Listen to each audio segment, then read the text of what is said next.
Nosokafana tamin'ny fomba ofisialy androany kosa ilay toerana iray ahafahana mitsidika ny fandaharan'asan'ny American Center vokatry ny fiaraha-miasa teo amin'ny Teknet no nahafahana namoaka izao vokatra vaovao izao. Mbola rotsy rakotondrainy misarany mamirasoana ivatra.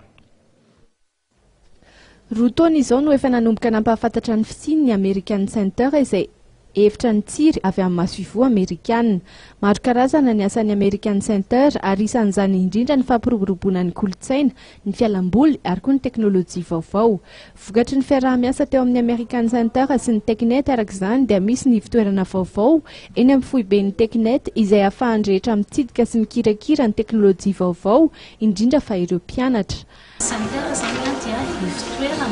Izay misy mpiara-miantoka anankefatra anankidimy izany tena ao anaty izy io dia tetikasan'ny ambasadiny Amerikanina ary tetikasa tohanan'ny ambasady Amerikanina. Ny partenaire anankefatra ao anatin'ireo dia ny Teknet groupe, amin'ny entertainment ary ny programme. Misy partenaire fadimy Voice of America izay radio Amerikanina zany tafiditra ao anatiny io.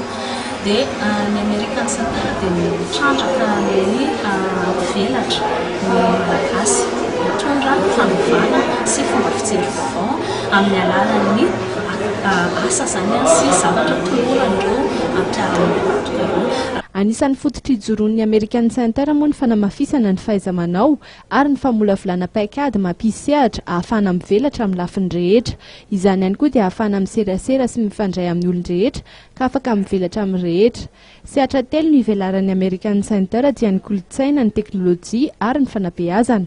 Mitsinjara maro arak'izany ny karazana vitrine izay mandranty ny asan'ny American Center.